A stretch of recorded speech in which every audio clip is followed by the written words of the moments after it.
जिन बच्चों का अटेम्प्ट 2025 मई मंथ में है उनके लिए ऑलमोस्ट 4 महीने हैं। और ये वीडियो मैं उन बच्चों के लिए बना रहा हूं जो इन सब प्रॉब्लम्स से गुजर रहे हैं। ये अगर प्रॉब्लम्स के साथ आप नहीं गुजर रहे हो, इसका मतलब आपकी सिचुएशन बहुत अच्छी है, तो आप ये वीडियो स्किप कर सकते हो, आपको देखने की कोई जरूरत नहीं है, आप अपना टाइम वेस्ट मत करिए। बट अगर आप इनमें से किसी प्रॉब्लम में गुजर रहे हो तो ये वीडियो पूरा देख के जाना। क्या पता शायद इस 10 मिनट के वीडियो के बाद चीजें आपके साथ थोड़ी सी बेहतर हो जाए। थोड़ी सी ही होंगी, बिकॉज बेहतर करने का काम आपका खुद का है, मेरा काम आपको याद दिलाने का है बस। प्रॉब्लम्स क्या है? ऐसे स्टूडेंट्स, चाहे आप सीए इंटर में है, चाहे फाइनल में है, आपका मई 25 अटेम्प्ट है, अगर आप कुछ प्रॉब्लम्स के साथ गुजर रहे हो, फॉर एग्जाम्पल अभी तक ग्रुप 1 की पढ़ाई चल रही है, ग्रुप 1 जबकि खत्म हो चुका होना चाहिए था, ग्रुप 2 आपने अभी तक स्टार्ट नहीं किया, ऐसे फाइनल के स्टूडेंट्स भी होंगे कि ऐसे इंटर के स्टूडेंट्स भी होंगे, ठीक है। हो सकता है प्रेशर में आके ग्रुप 2 स्टार्ट कर दिया, लोगों को देख देख के ग्रुप 2 स्टार्ट कर लिया, और ग्रुप 1 का बहुत सारा लॉन्ग बैकलॉग बचा हुआ है। क्लासेस ऑफिशियली कंप्लीट हो गई फैकल्टी की तरफ से, बट हमारी खुद की तरफ से अभी तक हमने बहुत सारे चैप्टर्स छोड़ दिए हैं। ऐसा आर्टिकलशिप के कारण भी हो सकता है, ऐसा कई सारे रीजंस के कारण हो सकता है, ऐसा टाइम पास के कारण भी हो सकता है। हमें खुद को समझ में आ रहा है कि हमने अपना टाइम वेस्ट किया है और क्लासेस हो चुकी हैं, बट कॉन्फिडेंस बिल्कुल भी नहीं है, जीरो कॉन्फिडेंस है। अब यहां सीए फाइनल वालों के साथ ऐसा इसलिए हुआ होगा क्योंकि हो सकता है उन्होंने आर्टिकलशिप में कुछ ज्यादा ही, जितना रिक्वायर्ड है उससे ज्यादा टाइम दे दिया। अब उनको रियलाइज हो रहा है कि यार थोड़ी सी गलती हो गई। इंटर वालों के साथ तो क्या ही कहें, इंटर वालों के साथ तो ऐसा हो गया कि सोचा था बहुत अच्छा शुरुआत करेंगे, शुरुआत भी अच्छी हुई, बट बीच में कोई गाइड करने वाला हुआ नहीं, या कुछ लोगों ने गाइड किया बट चीजें वैसी हो नहीं पाई, हम खुद ही कहीं भटक गए। अगर ये प्रॉब्लम्स है, मैं आपसे रिक्वेस्ट करना चाहूंगा, मेरी पूरी बातें सुनिएगा, और मैं यहां पर कोई भी ऐसी चीज नहीं बोलूंगा जिससे आपको कुछ ऑफेंड हो सके। अगर ऐसा लगता है तो पहले से ही प्लीज मैं माफी मांगना चाहूंगा, मेरा कोई ऐसा इंटेंशन नहीं है। देखो, अगर ये सब चल रहा है तो इसका मतलब तो पक्की बात है कि तुम अभी गिल्ट में जी रहे हो। ये बात एक्सेप्ट कर लो कि तुम अभी गिल्ट में जी रहे हो, तुम्हें शर्म आ रही है और तुम्हें रिग्रेट हो रहा है कि अरे यार क्या हो गया।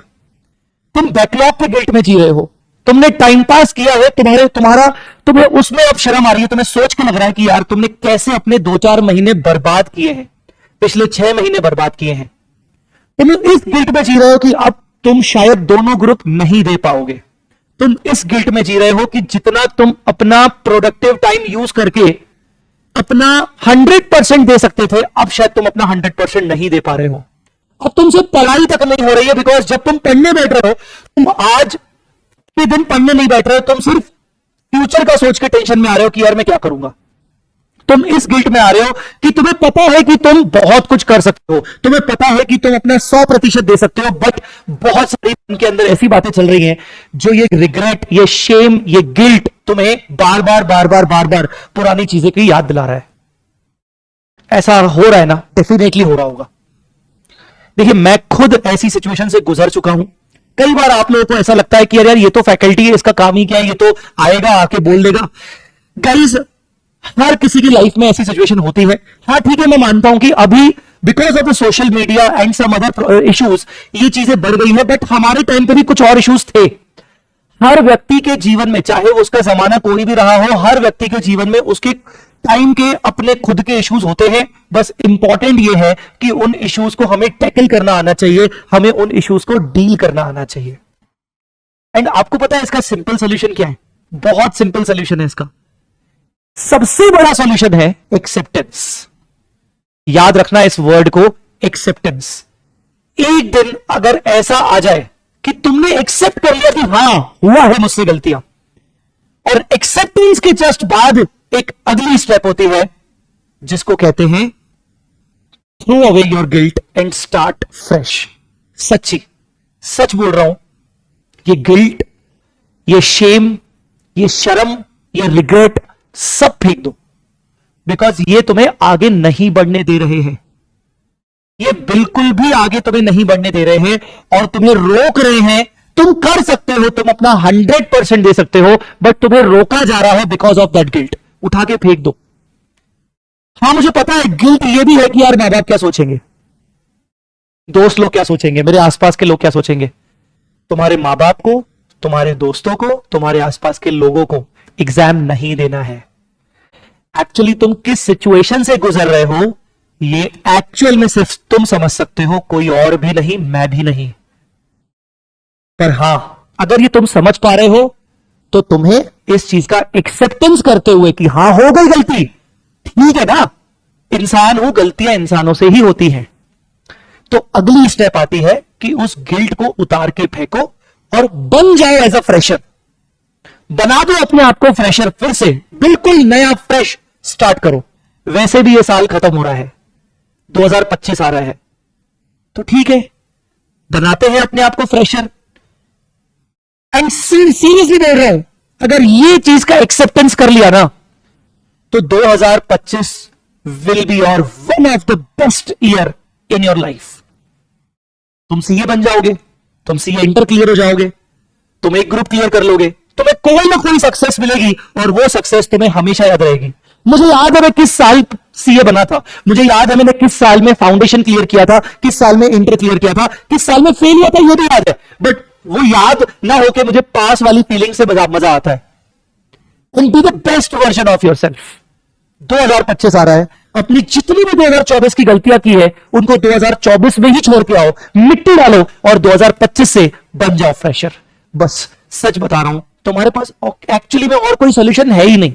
सोल्यूशन तुम्हारे अंदर छुपा हुआ है, और यही चीज याद दिलाने के लिए मैं तुम्हें ये वीडियो बना के दे रहा हूं। अगर ये समझ लिया कि हां मैं फ्रेशर की तरह बिल्कुल जीरो से स्टार्ट कर लूंगा, तो बात ही खत्म हो गई ना। सारे जो गिल्ट का, शेम का कपड़े पहने रखे थे वो सब खत्म हो गए। एंड जब ये चीज स्टार्ट कर लोगे ना, तो तुम्हें लगेगा कि हां यार, कितना बोझ था जो पूरी तरीके से खत्म हो गया। पता है तुम पढ़ क्यों नहीं पा रहे हो? बोझ है, सिर पे बोझ है, गिल्ट है, शेम है, और वो एक बार अगर उतर गया ना, पढ़ाई इतनी मक्खन की तरह होगी। बिकॉज तुम जानते हो कि तुम्हारे में कितना बड़ा कैलिबर है। You know this. तुमने पहले भी बहुत सारी चीजें अचीव की हुई हैं, तुम अब भी बहुत कुछ कर सकते हो। ठीक है सर, ठीक है, करना क्या है गाइज? एक्सेप्टेंस ये करना है कि ठीक है, सोचा था दोनों ग्रुप दूंगा, कोई बात नहीं हुई है ना पढ़ाई। किसने कहा मुझे दोनों ग्रुप देना है? मैं तय करूंगा, मैं डिसाइड करूंगा, मेरी लाइफ है, ये मैं तय करूंगा कि मुझे कैसे आगे जाना है। क्या मुझे दोस्तों को देखकर दोनों ग्रुप देने हैं? क्या मैं प्रेशर में आके, घर वालों के प्रेशर में आके दोनों ग्रुप दूंगा? क्या ऐसा कर लिया तो क्या मैं एक ग्रुप में भी अच्छा कर पाऊंगा? शायद नहीं। मैं सिंगल ग्रुप को प्रमोट नहीं कर रहा हूं, बट मैं ये कह रहा हूं कि just accept your situation and considering the 4 months time period.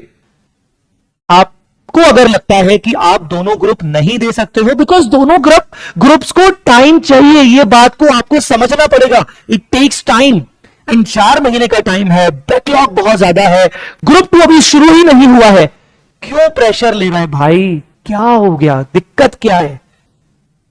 ऐसा भी तो नहीं है ना कि 3-4 महीने के गैप होने के बाद, इंटर वालों को 3-4 महीने का गैप होता है अगले अटेम्प्ट के लिए, फाइनल वालों को 6 महीने का गैप होता है। मैक्स 6 महीने में तू एलॉन मस्क तो नहीं बन जाएगा। तू 6 महीने को एज अ अपॉर्चुनिटी देख सकता है कि तू अगले 6 महीने में अगले ग्रुप के ऊपर अच्छा फोकस करेगा। देखो क्या है बच्चों, सक्सेस पाने के लिए मोटिवेशन चाहिए, और मोटिवेशन पाने के लिए अच्छी शुरुआत चाहिए, और अच्छी शुरुआत तब मिलेगी जब हम किसी एक ग्रुप पर फोकस कर पाएंगे। पहले छोटे टारगेट को कंप्लीट करेंगे, फिर अगले टारगेट पे जाएंगे। बट अगर बिना छोटे टारगेट्स को कंप्लीट किए हम हमेशा सिर्फ दोनों ग्रुप्स का सोचेंगे, तो वो टारगेट नहीं है, वो इच्छा है। ठीक है ना, वो तुम्हारी डिजायर है। तो इच्छा को रखो साइड में, और पहले रियल सिचुएशन को देखो कि तुम सिंगल ग्रुप कैसे कर सकते हो, या दोनों ग्रुप हो पाएगा कि नहीं। एंड किसी ने तुम्हें ना जज नहीं करना है लाइफ में ना। अच्छा, कोई जज करेगा भी ना, जज करके छोड़ देगा, उसका इंपैक्ट तुम्हारी लाइफ में नहीं आना चाहिए। ऐसे जीवन में कई बार चीजें होंगी जो तुम्हें लोग जज करेंगे, घंटा बोल के आगे निकलने का, बिकॉज वो मेरी लाइफ को सिर्फ जज कर रहे हैं, वो मेरी लाइफ जी नहीं रहे हैं। ये बात समझना जरूरी है। They are just judging me and judging my life, judging my decisions, but they are not living like me. ठीक है, इंसान हूं, गलतियां हुई हैं, पर गलतियों को ठीक करना ही बड़प्पन है और सबसे बड़ी बात है. So it's okay to go with the single group, guys. Nobody will judge you, and if anybody will judge you, ना, fuck off. Seriously, हटा, भाड़ में जाए, आगे बढ़ो, मत देखो उनको. आई बात समझ में? So this is the right time before the start of 2025 that you should take a decision of single group or both group as per your time availability. If you are going with the single group, you may be in CA intermediate or CA final. दोनों के लिए एक simple सी strategy है, बहुत ही simple सी, कोई शोशा नहीं है, कोई फॉर्मूला नहीं है, समथिंग बिल्कुल सिंपल सी स्ट्रेटेजी है. सिंगल ग्रुप के लिए 2 महीने से 2.5 महीने काफी होते हैं अगर आपका सिलेबस कंप्लीट नहीं हुआ तो भी. इवन अगर आपको वापस से क्लास लेने की जरूरत है, आपने क्लास कर ली थी पर मजा नहीं आया, वापस से क्लास लेने की जरूरत है, fast track batches, exam oriented batches के साथ भी आराम से 2 से 2.5 महीने में सिंगल ग्रुप का सिलेबस कंप्लीट किया जा सकता है. फाइनल में हो, एफआर में दिक्कत है, एग्जाम ओरिएंटेड कोर्स ले लो. मैंने अभी रिसेंटली खत्म किया, बेहतरीन कोर्स है, 170 आवर्स में हो जाएगा. इंटरमीडिएट में हो, एडवांस अकाउंट्स में प्रॉब्लम है, नहीं अच्छे से हुआ, लग रहा है क्लासेस लेनी पड़ेगी, वापस से रेगुलर क्लास मत लो, एग्जाम ओरिएंटेड क्लासेस ले लो. एग्जाम ओरिएंटेड क्लास में नया शुरू करने वाला हूं, 130 आवर्स के अंदर अंदर सब चीजें हो जाएंगी. बट स्टार्ट करो, आपको ना वेट मत करो कि बार बार आपको कोई पुश करने आए. 2 से 2.5 महीने में कोर्स कंप्लीशन पे फोकस करो, सिलेबस कंप्लीशन पे फोकस करो. हो सकता है क्लासेस की जरूरत पड़े, हो सकता है ना भी पड़े, बट ये एनालाइज आपको खुद करना पड़ेगा. कमेंट में बहुत आसानी से लिख दोगे, सर मेरा सिचुएशन ये है, ये है, ये है, बताओ मैं क्या करूं. यही पे बस गलती कर रहे हो. बिकॉज स्टिल ये वीडियो देखने के बाद तुम यही अगर हरकतें कर रहे हो तो बेटा खुद से ना मैं बार बार या कोई भी तुम्हें कमेंट में रिप्लाई करने से तुम्हें सोल्यूशन नहीं मिलने वाले. सोल्यूशन तुम्हें खुद खोजना है. मैं तो तुम्हें एक सिंपल अप्रोच बता रहा हूं. बाकी 1.5 से 2 महीना तुम्हें आराम से रिवीजन के लिए और टेस्ट के लिए मिल जाना चाहिए, और वो 1.5 से 2 महीना इनफ है. देखो 2 से 2.5 महीने इसलिए बोल रहा हूं क्योंकि किसी के लिए 2 महीने इनफ है तो किसी के लिए 2.5 महीने इनफ है. टाइम हर किसी का अपना अपना लेने का तरीका होता है, बट 2.5 महीने भी दे रहे हो तो इनफ है. फ्रेश स्टार्ट करो, सिंगल ग्रुप पे फोकस करो, एंड पहले कोर्स कंप्लीशन का टारगेट करो. बाकी के 1.5 महीने में या मैक्सिमम 2 महीने में रिवीजन 2 बार भी हो सकती है. अगर एक बार भी रिवीजन अगर हुई तो एक्सटेंसिव रिवीजन करके भी हम सिंगल ग्रुप को बहुत अच्छे मार्क्स से पास कर सकते हैं. मैंने यहां पर क्या किया है, मैंने सिर्फ एक छोटा सा एफर्ट डाला है आपको पुश करने के लिए, आपको किक स्टार्ट करने के लिए, आपको ये रियलाइज करने के लिए कि तुम कभी ना कभी बहुत अच्छा काम कर चुके हो. याद करो कि तुमने क्या अचीव किया है, और उस अचीवमेंट को ध्यान में रखते हुए यह सोचो कि अब मुझे इससे भी बड़ा अचीवमेंट करना है. बस तुम्हें तुम्हारी कैपेबिलिटीज को याद दिलाने के लिए यह वीडियो बनाया था. आई होप आपको समझ आया होगा what I am trying to say. हो सकता है मेरे इस छोटे से वीडियो से शायद कुछ लोगों का भला हो जाए. अगर वीडियो पसंद आया हो तो लाइक एक बार जरूर करना, और चैनल को सब्सक्राइब करके जरूर जाना, और कमेंट में जरूर लिखना कि I will definitely get success in May 25. I will definitely pass in May 25. बच्चों, मेरी तरफ से बहुत बहुत शुभकामनाएं, मेरी तरफ से बहुत सारा प्यार. हमेशा खुश रहिए और गिल्ट को फेंक दीजिए. Thank you so much.